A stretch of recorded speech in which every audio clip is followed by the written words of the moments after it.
Hello student, आप लोगों को बायोलॉजी के आज क्वेश्चन लेकर के आए। तो बायोलॉजी के वीवीआई क्वेश्चन जो प्रीवियस ईयर में बार बार पूछा जाता है, ये सब क्वेश्चन को इग्नोर नहीं करना। बहुत बार पूछा गया है। देखो कौन कौन क्वेश्चन लेकर के आए। तो इतना सारा क्वेश्चन आज क्लियर करेंगे, तो बेहतर ढंग से देखने का प्रयास करना और हर एक क्वेश्चन को समझते चलना। चलो स्टार्ट करते हैं बायोलॉजी के टॉपिक को। यानी यहाँ पे mRNA मैसेंजर बोलते हैं, tRNA यानी ट्रांसफर RNA राइबोन्यूक्लिक एसिड के बीच अंतर बताना। mRNA मैसेज पहुँचाने का काम करता है। क्या चीज़ है? तो यह जीवाणु में पाया जाता है। यह प्रोटीन संश्लेषण करता है, यानी प्रोटीन को निर्माण करने में इसका योगदान होता है mRNA।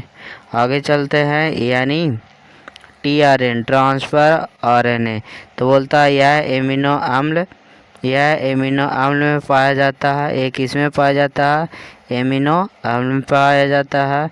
फिर बोला जाता है दूसरा पॉइंट के, तो दूसरा देखना, यह अनुवांशिक कोड को पढ़ने का काम करता है। यह अनुवांशिक कोड को पढ़ने का काम करता है। तो अंतर याद करना।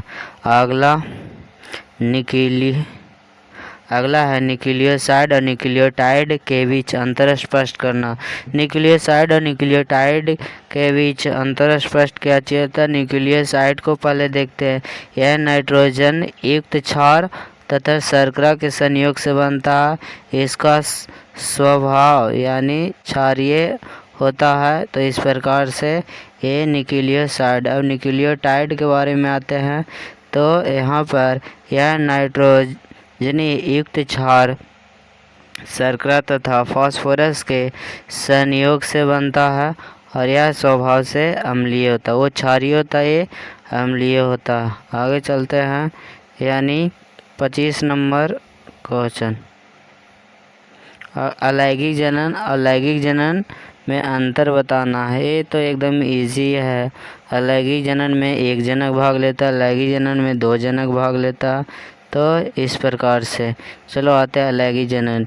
यह केवल एक ही प्राणी प्रजनन में भाग लेता है। दूसरा है, इसमें युग्मकों का निर्माण नहीं होता, मतलब जोड़ा इसमें नहीं बनता है। इसमें युग्मक संलयन नहीं होता है। यह प्रजनन समसूची नहीं होता है। तो इस प्रकार से इसका अलैंगिक जनन के बारे में। अब आते हैं लैंगिक जनन के बारे में। तो इसमें 2 प्राणी प्रजनन में भाग लेता है। फिर बोलता है इसमें युग्मक शुक्राणुओं तथा अंडाणु दोनों में ही बनता है। फिर बोलता है इसमें युग्मक संलयन होता है।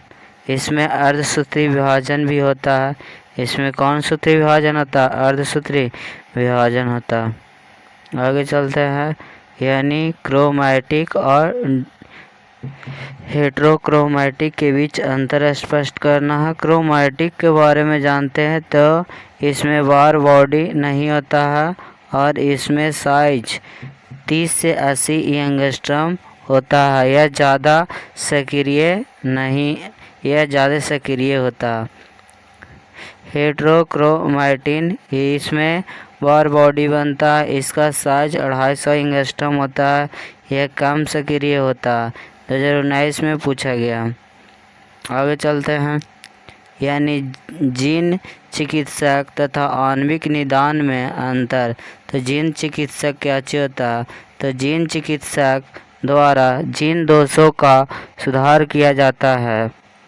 इसमें दूसरा है, इसमें जीव के आनुवंशिक दोष के पहचान हेतु जीन में काई कोशिका में प्रवेश कराया जाता है। आगे है, अगला है आणविक निदान।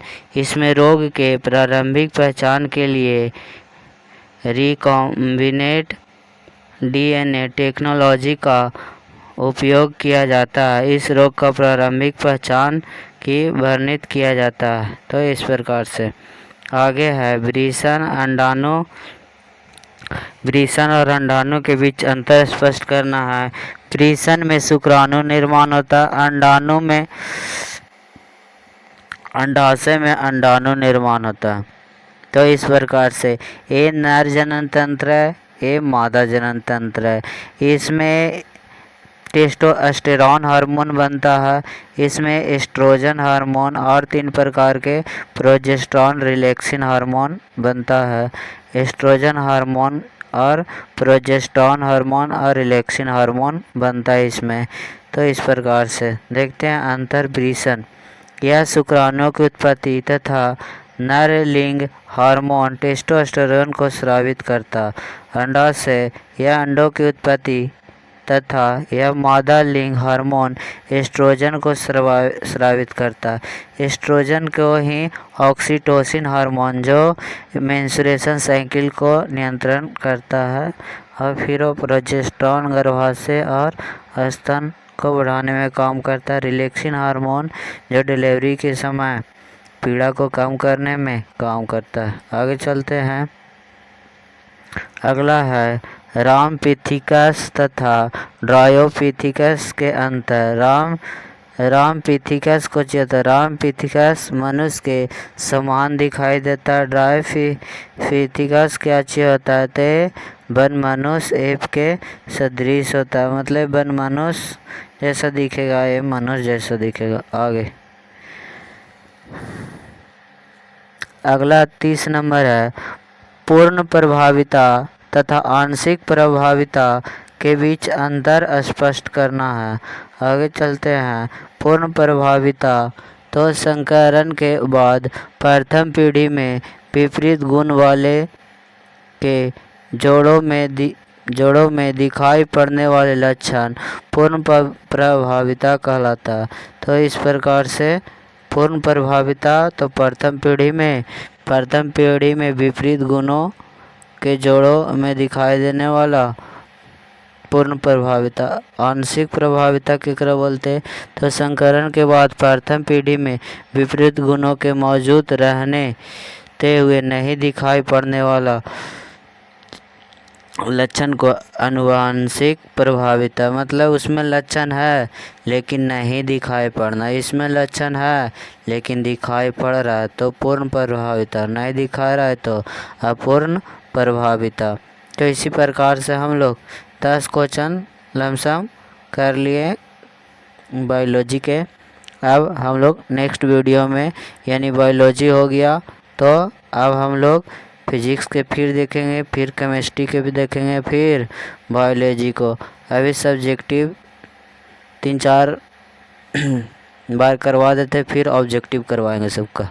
तो जितना भी आई सब्जेक्टिव है वो सब्जेक्टिव को क्लियर करेंगे, फिर ऑब्जेक्टिव को क्लियर करने की प्रयास करेंगे।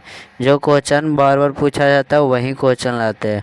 और प्रीवियस ईयर के लिए 2025 एग्ज़ाम के लिए एकदम रामबाण साबित होगा। तो इसी प्रकार से वीडियो से जुड़े रहें, और अगर वीडियो अच्छा लगा हो तो लाइक सब्सक्राइब करना ना भूलें। धन्यवाद।